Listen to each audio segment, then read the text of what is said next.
Betting యాప్స్లో ఆడటానికి బాగుంటుంది. మనం ఏ గేమ్ తీసుకున్నా కూడా ఆడేటప్పుడు మనకు టైం తెలియకుండా టైం వెళ్ళిపోతూ ఉంటుంది. ఒక రకమైన మానసిక ఉల్లాసం ఉంటుంది. ప్లస్ ఇనీషియల్గా డబ్బులు వస్తాయి. బెట్టింగ్ పెడతా ఉంటే మనకి ఫస్ట్ డబ్బులు వస్తుంటాయి. డబ్బులు వస్తుంటే మనకి ఉత్సాహం ఎక్కువ అవుతుంది అన్నమాట. అట్లా ఈ రెండు కారణాల వల్ల ఎవరైతే దీన్ని గేమ్స్ ఆడతారో అడిక్ట్ అయిపోతారు. అడిక్షన్ అయిన తర్వాత దాంట్లోంచి బయట రాలేరు. ఇక అది ఆడకపోతే వాళ్ళకి ఏదో పిచ్చి పెట్టినట్లు ఉంటుంది. అందువల్ల ఒకసారి అడిక్షన్ అయితే డబ్బులు పోతున్నా కూడా పెద్ద పట్టించుకోరు. ఇంకొక విషయం ఏంటంటే దీంట్లో ఒకే రోజు 50 లక్షలు పోవు, స్లోగా పోతాయి. ఆ స్లోగా పోవటం వల్ల ఏంటంటే ఒక్క 1000 రూపాయలుగా పోయింది ఈరోజు, 2000 కదా పోయింది ఈరోజు అన్నట్లుగా ఉంటుంది. అందువల్ల చాలామంది చిన్న చిన్న అమౌంట్సే కదా దాంట్లో అన్నట్లుగా పెడుతుంటారు, ఆడేస్తుంటారు. ఒకరోజు ఒక 5000 పోయినాయి అనుకోండి, ఒక 2000 వీళ్ళకి వస్తాయన్నమాట. టోటల్ లాస్ చూసుకుంటే 3000 ఉంటుంది. వీళ్ళు ఏంటంటే ఎక్కువ వచ్చినవి కన్సిడర్ చేస్తారు కానీ పోయినవి కన్సిడర్ చేయరు. రికాన్సిలియేషన్ ఉండదు. ఒకసారి డే ఎండ్ వచ్చిన తర్వాత రికాన్సైల్ చేసుకుంటే మనం ఎంత మనైపోయినాయి, మనకి ఎంత వచ్చినాయి అనేది చూసుకుంటే టోటల్గా లాస్ ఉంది. 4 రోజులు ఆడిన తర్వాత ఈ 4 రోజుల్లో మనకు వచ్చిన లాస్ ఏంటి, ప్రాఫిట్ ఏంటి చూసుకుంటే అర్థమైపోద్ది. కానీ ఎవరు చేయరు ఆ పని. ఎందుకంటే ఆడటానికి బాగుంటాయి, అడిక్షన్ ఇంట్రెస్టింగ్ ఉంటుంది, ప్లస్ అప్పుడప్పుడు డబ్బులు కూడా వస్తుంటాయి. అందువల్ల అడిక్ట్ అయిపోతారు. ఈ అడిక్షన్ వల్ల ఏంటంటే పర్టికులర్గా యూత్ ఈజీగా అడిక్ట్ అయిపోతారు. డ్రగ్స్కి ఎలా అడిక్ట్ అవుతారో దీనికి కూడా అంతే.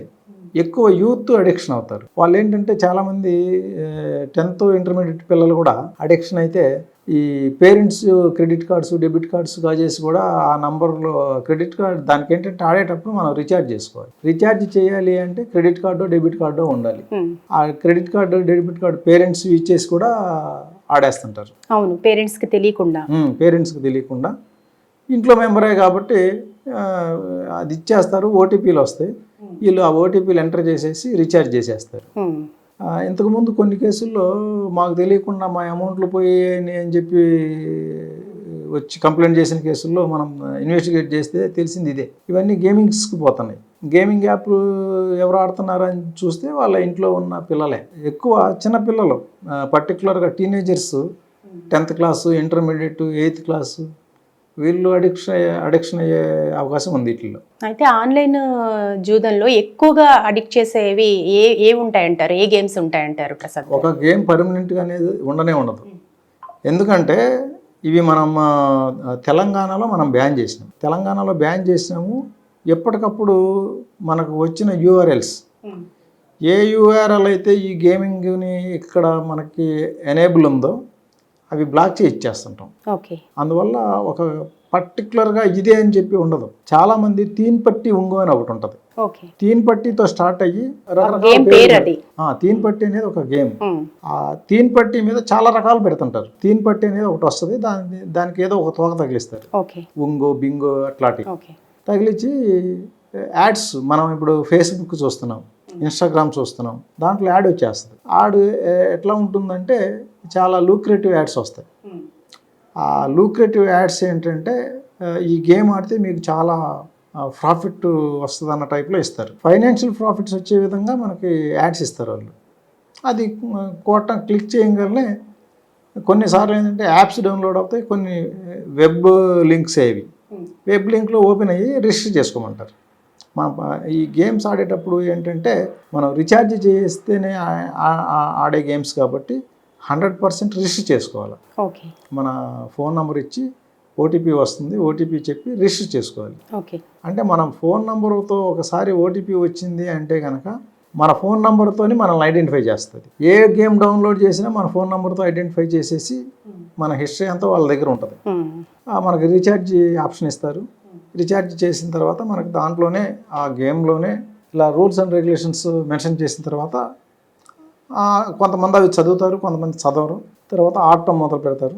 ఆడిన తర్వాత ఇనీషియల్గా ఎక్కువ వస్తాయి డబ్బులు. ఇనీషియల్గా అట్రాక్ట్ చేసే ఒక పద్ధతి, అట్రాక్ట్ చేసే పద్ధతి. ఎందుకంటే వాళ్ళు దీని హిస్టరీ ఉంటుంది. ప్రతి ఫోన్ నంబర్కి ఒక హిస్టరీ ఉంటుంది. మన గూగుల్ ఏం చేస్తుందంటే ఆండ్రాయిడ్ ఐడిని క్యాప్చర్ చేస్తుంది. గూగుల్లో మనం ఎప్పుడు సెర్చ్ చేసినా 4 సార్లు కనుక మ్యాట్రిమోనీ గురించి సెర్చ్ చేసినామంటే గూగుల్ ఓపెన్ చేయగానే మ్యాట్రిమోనియల్ యాడ్స్ వచ్చేస్తాయి మనకి. అవును. అదేంటంటే మన ఆండ్రాయిడ్ ఐడిని క్యాప్చర్ చేసి ఈ ఆండ్రాయిడ్ ఐడి ఎప్పుడు గూగుల్ సెర్చ్ చేసినా సరే మనం ఏం సెర్చ్ చేస్తున్నామో దానికి సంబంధించిన యాడ్స్ మనకి చూపిస్తుంది. ఓకే. అలాగే ఇక్కడ ఏంటంటే ఫోన్ నెంబర్ ఉంది కాబట్టి మన ఫోన్ నెంబర్తో హిస్టరీ తయారు చేస్తారు. ఓకే.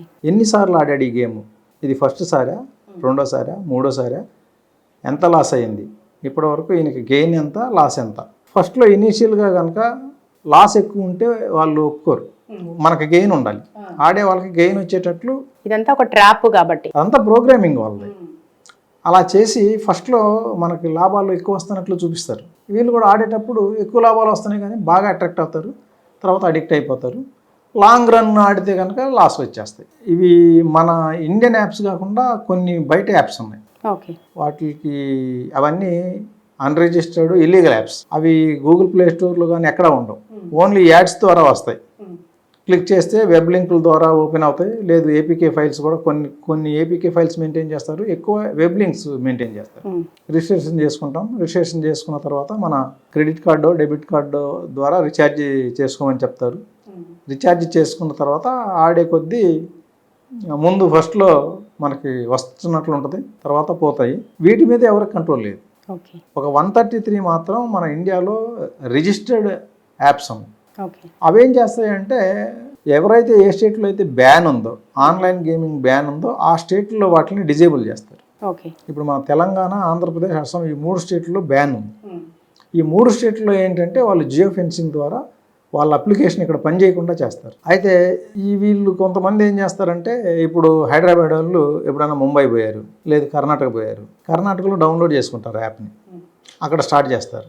అక్కడ స్టార్ట్ చేసి ఇది బాగుంది అనుకుంటే కనుక తెలంగాణ వచ్చిన తర్వాత ఆడటానికి ట్రై చేస్తారు. ఇక్కడ రాకపోతే ఫేక్ జీపీఎస్లు పెట్టి మరీ ఆడేస్తున్నారు. అంటే వాళ్ళ జీపీఎస్ ఫేక్ పెట్టడం వల్ల ఏంటంటే జియో ఫెన్సింగ్ నుంచి బయటకు వెళ్ళిపోతుంది. మన లొకేషను హైదరాబాద్లో కాకుండా వేరే దగ్గర చూపిస్తుంది ఫేక్ జీపీఎస్ పెడితే. దానివల్ల వాళ్ళ జియో ఫెన్సింగ్ పని చేయదు. అట్లా ఆడుతున్నారు కొంతమంది. ఇట్లా ఆడిన వాళ్ళు ఏంటంటే వాళ్ళు ఎన్ని మార్గాలు ఉపయోగించుకోవాలో అన్నిటినీ కూడా యూజ్ చేసుకుంటున్నారు సక్సెస్ఫుల్ గా. ఇందులో ఏంటంటే ఆర్గనైజర్స్ కంటే కూడా ఆడే వాళ్ళే ఎక్కువ తప్పు చేస్తున్నట్లు అనిపిస్తుంది. ఎందుకంటే అడిక్ట్ అవుతున్నారు కాబట్టి. ఎక్కువ డబ్బులు పోతేనేమో ఇలా సూసైడ్ చేసుకుంటున్నారు. వీటిలో ఏంటంటే ఎక్కువగా కంప్లైంట్లు రావడంలా. ఎందుకు కంప్లైంట్లు రావడం లేదు అంటే మన తెలంగాణ గేమింగ్ యాక్ట్ సెక్షన్ 4 ప్రకారం ఆడితే కూడా తప్పే. సెక్షన్ 3 ఆర్గనైజర్స్కి వస్తుంది. ఆర్గనైజ్ చేయడం కూడా తప్పు, అందులో పాల్గొనడం కూడా తప్పు. ఆడే వాళ్ళందరూ పాల్గొంటున్నట్లే కాబట్టి ఈ సెక్షన్ 4 ప్రకారం ఆడే వాళ్ళది కూడా తప్పు కాబట్టి మళ్ళీ పోలీస్ స్టేషన్కి పోతే మళ్ళీ మనల్ని క్వశ్చన్ చేస్తారు. దానివల్ల కంప్లైంట్లు రావడం లేదు. మనకు అది మెయిన్ ఇక్కడ ప్రాబ్లం ఉంది. అందువల్ల ఏంటంటే అసలు ఆ గేమ్స్ జోలికి పోకుండా ఉండేది బెటర్. కౌన్సిలింగ్ చేయడానికి కూడా అవకాశం లేదు. ఇప్పుడు ఈ సెక్షన్ 4 కనుక మనం సడలించామంటే మనకేం కాదు కదా, మన మీద ఏం లేదు కదా అని అందరూ ఆడిపడేస్తారు. అదొక ప్రాబ్లం ఉంది. ప్రతి వాళ్ళు ఆడతారు, అందరూ అడిక్ట్ అవుతారు. సూసైడ్స్ అంటే అదే మామూలుగా కూడా సూసైడ్ చేసుకుంటారు. ఇది కొంచెం ఫైనాన్షియల్గా లాసుల వల్ల చేసుకోవచ్చు. ఈ ఒక్క దీంట్లోనే ఫైనాన్షియల్ లాస్ అని కాదు, చాలా రకాలుగా ఫైనాన్షియల్ లాస్లు అవుతున్నాయి. అందరూ చేసుకోవట్లా, పిరికి వాళ్ళే చేసుకుంటున్నారు. మనం ఇక బతకలేము, ఇంత 10 లక్షలు లాస్ అయితే చనిపోవాల్సిన పరిస్థితి లేదు. ఎందుకంటే ఇవాళ రేపు డబ్బులు పోగొట్టుకుంటే కష్టపడేవాడికి మళ్ళీ అవి రికవర్ చేసుకోవడం పెద్ద కష్టం కాదు. కానీ ఇట్లా వీళ్ళు కొంచెం తక్కువ అమౌంట్స్ కూడా సూసైడ్ చేసుకోవడం ఏంటంటే చాలామంది ఇళ్లలో చెప్పకుండా దొంగతనంగా ఈ గేమ్స్ ఆడి డబ్బులు పోగొడుతున్నారు. అది పేరెంట్స్కి చెప్తే మళ్ళీ వాళ్ళు ఏం తిడతారో అనే భయానికి చాలామంది ఈ సూసైడ్స్ దాకా పోతున్నారు. ఇప్పుడు సులభంగా డబ్బు సంపాదించడం కోసమే యువత కానీ మధ్యతరగతి వారు కానీ ఈ ఊబిలోకి దిగుతున్నారు అనుకోవచ్చా ప్రసాద్ గారు? ఇనీషియల్గా అట్లా యాడ్స్ ఏంటంటే విన్ 4 lakhs, విన్ 10 lakhs ఇలా వస్తాయి. 25 lakhs ఇన్ ఎ డే అని కూడా వేస్తారు. ఇలా పెద్ద మొత్తంలో విన్ అని చెప్పేసి వేస్తే దాన్ని క్లిక్ చేస్తేనే మనకి గేమింగ్ వెబ్సైట్కి తీసుకుపోతుంది. సో ముందు ఒక ఆసక్తితో మొదలు పెట్టేస్తారు. ఆసక్తి, డబ్బులు వస్తాయనే ఆసక్తి ఉంటుంది. గేమ్ ఆడుతుండే కొద్దీ కూడా ఏంటంటే ఇంట్రెస్టింగ్గా ఉంటుంది. ఆ ఇంట్రెస్ట్ ప్లస్ మనీ వస్తాయనే ఆశ, ఈ రెండింటితోటి అడిక్షన్ అయిపోతుంది. అవును, ఈ రెండు ప్రమాదమే కదా. రెండు ప్రమాదం. అడిక్షన్ అయిన తర్వాత బయటికి రావడం కష్టం. అందులో కొంచెం మెచ్యూర్డ్ పీపుల్ని మనం డీఅడిక్షన్ చేయొచ్చు. టీనేజర్స్ని అడిక్షన్ నుంచి బయట తీసుకురావడం కష్టం. ఇప్పుడు డ్రగ్ కేసుల్లో కూడా చూడండి, పెద్దవాళ్ళు ఏంటంటే కొంచెం కౌన్సిలింగ్ చేస్తే మానేస్తారు, ఈజీగా బయటకు వస్తారు.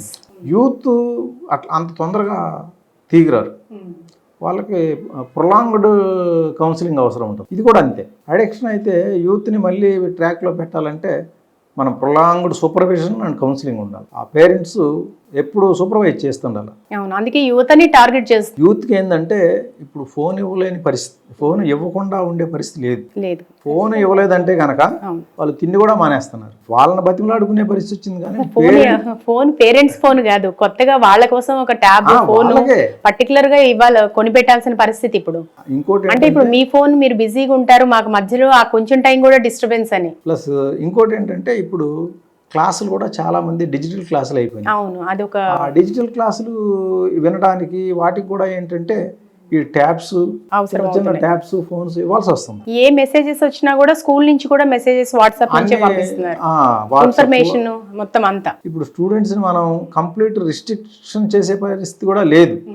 కాకపోతే ఏంటంటే సూపర్విజన్ ఉండాలి. ఎప్పుడు ఫోన్లో ఉంటే కనుక ఏమి మెసేజెస్ చూస్తున్నాడు, ఏం మెసేజెస్ పంపుతున్నాడు, ఏం అప్లికేషన్ వాడుతున్నారు, ఇటువంటి గేమింగ్ యాప్స్ ఏమన్నా వాడుతున్నారా, టైంపాస్ ఎప్పుడు ఫోన్ పట్టుకొని. మామూలుగా అయితే ఎక్కువగా ఫోన్ వినియోగించడం వల్ల ఏంటంటే మనకి కళ్ళు మంటలు వస్తాయి, ఐస్ డ్రై అయిపోతాయి, దానివల్ల కళ్ళు మంట వస్తుంది. అప్పుడప్పుడు రెస్ట్ ఇవ్వకపోతే కనుక కంటిన్యూ చూస్తే మనకు ఆ రేడియేషన్ వల్ల ఐసైట్ కూడా బాగా పెరిగిందని చెప్తున్నాయి సర్వేస్ కూడా. అదే, ఎందుకంటే ఇప్పుడు చిన్నప్పటి నుంచే ఫోన్లు మొదలుపెట్టి 5 years నుంచి ఎప్పుడు దాంట్లో చూసుకోవటం, ఎప్పుడు మూవీస్, రీల్స్ ఇవన్నీ చూడటం, వీటికి అడిక్ట్ అవుతున్నారు. కాబట్టి చిన్నప్పుడే సైట్ ప్రాబ్లమ్స్ వచ్చేస్తున్నాయి. ఫోను వినియోగం తగ్గించే ప్రయత్నం చేయాలా, పేరెంట్స్ కంట్రోల్ ఉండాలి. వాడేటప్పుడు ఎటువంటి వీళ్ళు వ్యూ చేస్తున్నారు. ఇప్పుడు ఇంకోటి ఏంటంటే పోర్న్, ఇది కూడా చాలా ఎక్కువ ఉంది. గూగుల్లో కొడితే ఫోన్ వెబ్సైట్స్ కూడా ఓపెన్ అవుతాయి. ఈ విషయంలో తల్లిదండ్రులు ఎట్లాంటి జాగ్రత్త తీసుకుంటే బాగుంటుంది అంటారు, అంటే పిల్లల విషయంలో? ఒకవేళ ప్రతిదీ అబ్జర్వ్ చేస్తే పిల్లలు అఫెండ్ అయితే కనుక వాళ్ళు పక్కన పెట్టినప్పుడు మనం గూగుల్ హిస్టరీ చెక్ చేయాలి. గూగుల్ హిస్టరీ చెక్ చేస్తే వాళ్ళ వెబ్సైట్స్ మొత్తం ఏమేమి బ్రౌజ్ చేస్తున్నారు తెలుస్తుంది. పిల్లలు కూడా చాలా మంది హుషారు ఉన్నారు, అది కూడా డిలీట్ చేయడం. పడుకునేటప్పుడు మొత్తం హిస్టరీ అంతా డిలీట్ చేసి పడుకుంటారు. అది కూడా ఉంది. రిమోట్ యాక్సెసింగ్ యాప్స్ పెట్టుకోవాలి. పిల్లల ఫోన్లో ఒక యాప్ వేసి మన దాంట్లో వేసి మనం ఎప్పుడు సూపర్వైజ్ చేస్తుండాలి రిమోట్గా. మనం ఎక్కడున్నా కూడా వీళ్ళు ఏం బ్రౌజ్ చేస్తుంది మనకి తెలిసిపోతుంది. రిమోట్ యాప్స్ వేసుకుంటే కనుక ఎనీడెస్క్ ఉంది. ఇప్పుడు ఎనీడెస్క్ నేను వేస్తే నాకు ఒక కోడ్ వస్తుంది. మీరు ఎనీడెస్క్ డౌన్లోడ్ చేశారు, మీకు ఒక కోడ్ వస్తుంది. మీ కోడ్ కనుక నా ఫోన్లో ఎంటర్ చేస్తే మీ ఫోన్ మొత్తం నా కంట్రోల్కి వచ్చేస్తుంది. మీరు ఎక్కడైనా ఉండండి, మీ ఫోన్లో మీరు ఏది A to Z నేను చూడొచ్చు. కాల్స్ చేసినా తెలిసిపోద్ది, వాట్సాప్ మెసేజ్ చూసినా తెలిసిపోద్ది, గూగుల్ బ్రౌజ్ చేసినా తెలిసిపోద్ది. మీ ఫోన్ నా చేతిలో ఉన్నట్లెక్కే. అయితే ఈ అవేర్నెస్ అనేది చాలా కష్టమైన పని.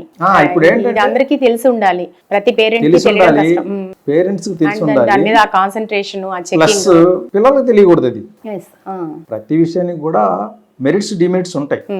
ఇప్పుడు ఈ రిమోట్ యాక్సెస్ యాప్ అనేది చాలా మంచి యాప్, కానీ క్రిమినల్స్ కూడా చాలా ఉపయోగిస్తున్నారు. క్రిమినల్స్ తెలియని వాళ్ళ చేత డౌన్లోడ్ చేయించి వీళ్ళ credit card, debit card details enter చేయించుకొని బ్యాంకులు డబ్బులు కొట్టేస్తున్నారు.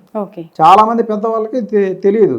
ఈవెన్ రిటైర్డ్ బ్యాంక్ మేనేజర్స్ కూడా సైబర్ క్రైమ్ కి ఇది ఒక టూల్ గా ఉపయోగపడుతుంది. చాలా మంది రిటైర్డ్ బ్యాంక్ మేనేజర్స్ కూడా ఈ టూల్ డౌన్లోడ్ చేసి డబ్బులు బాగొట్టుకునే సందర్భాలు ఉన్నాయి. అందువల్ల ఏదైనా సరే టూల్ దాని పని అది చేస్తుంది. మంచిగా ఉపయోగపడేవాడికి మంచిగా ఉపయోగపడుతుంది, క్రిమినల్స్కి బ్యాడ్గా ఉపయోగపడుతుంది. అంటే మనకి బ్యాడ్, క్రిమినల్కి మంచి చేస్తుంది. ఇప్పుడు ఈ బెట్టింగ్ యాప్స్కి విషయానికి వస్తే ఇన్ఫ్లుయెన్సర్స్ మీద చాలా మంది మీద కేసులు పెట్టారు. సో ఎట్లా ఉండబోతుంది అంటారు, వారి మీద యాక్షన్ ఎట్లా తీసుకుంటారు? అంటే ఇన్ఫ్లుయెన్సర్స్ మీద అంటే చాలా బెనిఫిట్ ఉంటాయి. దీంట్లో మీరు బాగా డబ్బులు గెలవచ్చు, దీన్ని ఈ గేమ్ లో ప్రమోట్ చేయడం అనేది చెప్తున్నారు. ఆల్రెడీ మన తెలంగాణలో అసలు ఈ గేమ్స్ ఆన్లైన్ గేమింగ్ అనేది బ్యాన్ ఉంది. బ్యాన్ ఉన్న స్టేట్ లో ఇలా చెప్పడం అనేది ఏంటంటే it is nothing but abetment. అబెట్మెంట్కి మనకి 109 IPC కింద లేదా 49 BNS యాక్ట్ ప్రకారం ఈ ఆడే ఆర్గనైజర్స్కి ఎంత పనిష్మెంట్ ఉంటుందో అబెట్మెంట్ కూడా సేమ్ పనిష్మెంట్. ఇప్పుడు ఆర్గనైజర్స్ అంటే ఇన్ఫ్లుయెన్సర్స్ ఏం చెప్తున్నారంటే మాకు తెలియక చేసామని కొంతమంది, అంటే విచారణలో అంటే వాళ్ళు చెప్పే వర్షన్స్ అన్ని చాలా డిఫరెంట్ గా ఉన్నాయి. అవన్నీ వర్కౌట్ అవుతాయి అంటారు. కానీ ignorance of law is not accepted. ఇప్పుడు మర్డర్ చేసి నాకు తెలియదండి కత్తితో పుట్టేసి చనిపోతాడు అంటే అవును, అది యాక్సెప్ట్ చేయరు కదా. ఇది కూడా అంతే. అంతే. గేమింగ్ ని ప్రమోట్ చేసి తెలంగాణలో గేమింగ్ బ్యాన్ అయిందని మాకు తెలియదండి అంటే అది కరెక్ట్ కాదు కదా. అది ఎవరో చిన్న చిన్న వాళ్ళు చెప్పారంటే అనుకోవచ్చు. ప్రకాష్ రాజ్ లాంటి యాక్టర్స్, మరి సీనియర్ యాక్టర్ కూడా వాళ్ళు మాట్లాడేటప్పుడు లీగల్ ఆస్పెక్ట్స్ తెలుసుకోకుండా ఎట్లా మాట్లాడతారు చెప్పండి. నాకు తెలియలేదు, తెలిసిన తర్వాత నేను నాట్ ఓకే అని చెప్పాను అని ఇలాంటి స్టేట్మెంట్స్ అన్ని కూడా ఎట్లా తీసుకోవాలంటారు? అంటే ఈ సెలబ్రిటీస్ కి సంబంధించి కూడా ఎట్లా ఉండే అవకాశం ఉంది, యాక్షన్ ఎట్లా ఉండే అవకాశం ఉంది? వాళ్ళకి తెలియకుండా చేసినా కూడా అది తెలంగాణ 2017 తర్వాత ఎవరైతే ఇటువంటి యాడ్స్ ఇస్తారో వాళ్ళకి అది అట్రాక్ట్ అవుతుంది, ఛార్జెస్ ఫేస్ చేయాల్సింది. ఇప్పుడు సెలబ్రిటీస్ కి సంబంధించి చాలా మంది మీద వాళ్ళ మీద కూడా కేసులు నమోదు చేస్తాము అంటే ఇందులో ఎవరిని వదిలేది లేదు. ఒక రకంగా ఒక ఉక్కుపాదం మోపినట్టుగా కనబడుతుంది సిచ్యువేషన్ అయితే. సో సెలబ్రిటీస్ విషయానికి వచ్చేసరికి మనం చూస్తుంటాం 4 రోజులు అందరూ మాట్లాడతారు, తర్వాత కేసు ఏమైందో తెలియదు. సో ఎట్లా ఉండే అవకాశం ఉందంటారు మీరు? ఇప్పుడు లా ప్రకారంగా సెలబ్రిటీ అయినా కామన్ మ్యాన్ అయినా సేమే కదండి. సెలబ్రిటీకి దీంట్లో స్పెషల్ ఇది ఇవ్వాల్సిన పని ఏం లేదు. ఎవరు ప్రమోట్ చేసినా పనిష్మెంట్ సేమే, లీగల్ యాక్షన్ కూడా సేమే ఉంటుంది. ఓకే.